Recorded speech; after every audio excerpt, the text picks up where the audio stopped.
Le mot napalm évoque immédiatement l'horreur des flammes, la peau qui brûle, les forêts dévorées par le feu, les enfants hurlant sur les photos du Vietnam. Et pourtant, bien avant que ce nom ne devienne un symbole de barbarie militaire dans les années 60, le napalm a fait sa sinistre entrée dans l'histoire, sous la bannière des États-Unis. Peu de gens le savent, c'est pendant la Seconde Guerre mondiale que le napalm a été inventé, expérimenté puis massivement utilisé pour la première fois. Pourquoi les Américains ont-ils eu recours à cette arme incendiaire aussi redoutable qu'efficace?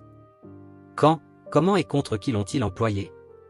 Et surtout, comment cette arme est-elle devenue un choix stratégique dans une guerre qui semblait déjà marquée par une violence extrême? Tout commence dans les laboratoires feutrés de l'université de Harvard, aux États-Unis, en 1942. L'Amérique vient d'entrer en guerre. Et elle cherche de nouveaux moyens de frapper fort, de briser les défenses ennemies, de neutraliser les bunkers et les structures industrielles. L'armée contacte alors un chimiste de renom, Louis Fieser, professeur respecté et patriote convaincu.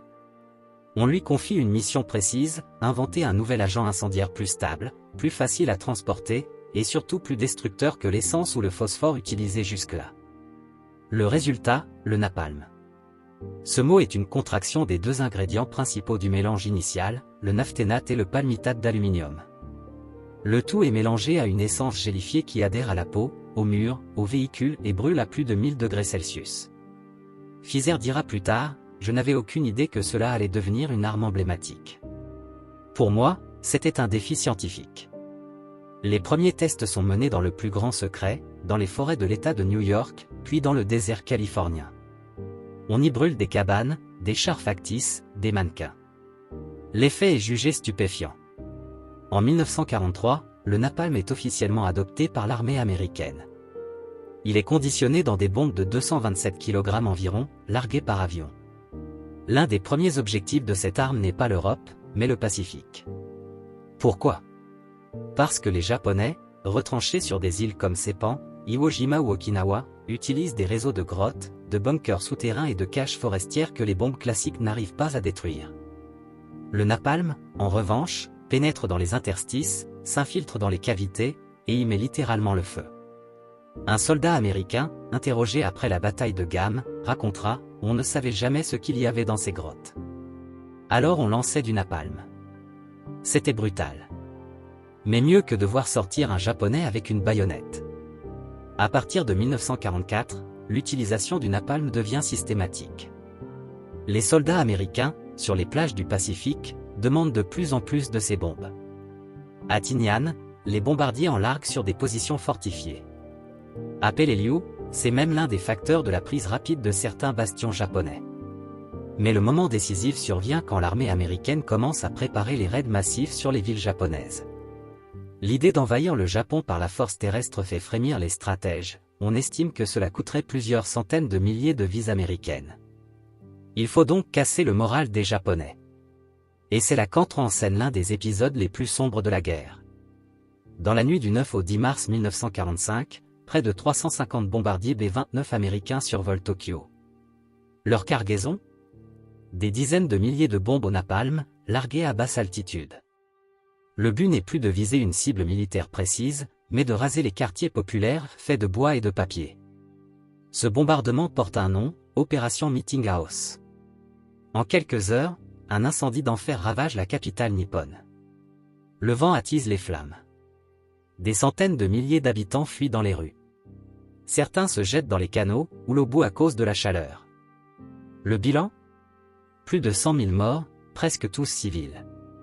C'est le raid le plus meurtrier de toute la Seconde Guerre mondiale, plus que Hiroshima ou Nagasaki.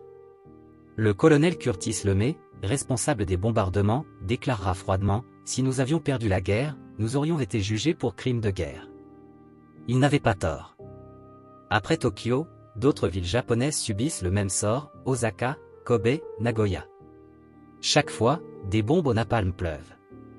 Les Américains justifient cette tactique par le fait que les villes abritent des petites industries de guerre disséminées dans les quartiers résidentiels. Mais en réalité, les bombardements visent aussi à briser la volonté de résister du peuple japonais.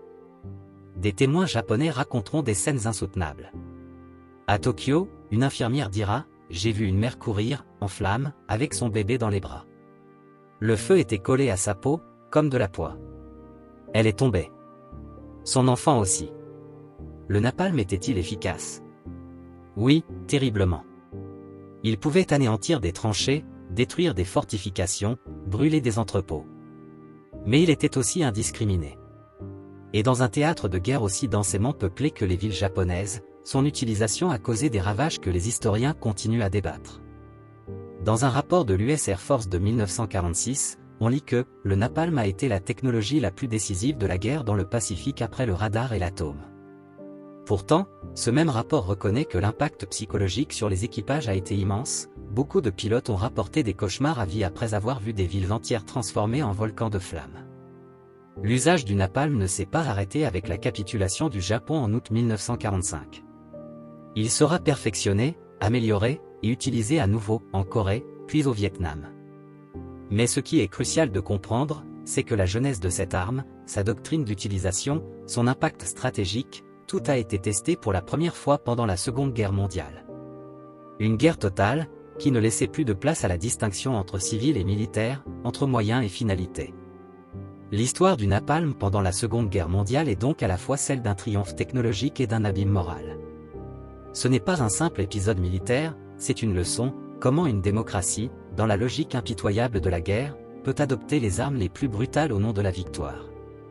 Ce récit n'a pas pour but de juger, mais de comprendre. Et surtout de rappeler que derrière chaque progrès militaire se cache une part d'ombre. Une part de feu. Si vous avez trouvé ce récit captivant, merci de liker cette vidéo et surtout de vous abonner. À bientôt pour un nouveau voyage au cœur de l'histoire.